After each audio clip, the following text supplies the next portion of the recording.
Hey everyone, in today's video I'm going to show you how to track goals in Notion. For example, you want to track a specific goals like meeting a deadlines, specific assignments, or workspace. All I can recommend is that you can use an Ask AI to modify this. Like for example, when I click on Ask AI, I'll type here on help me track my goals.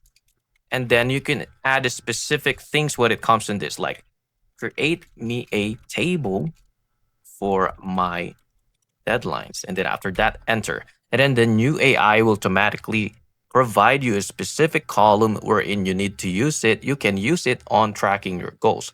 Like, for example, we have here the goal and task, deadline, priority status, and notes.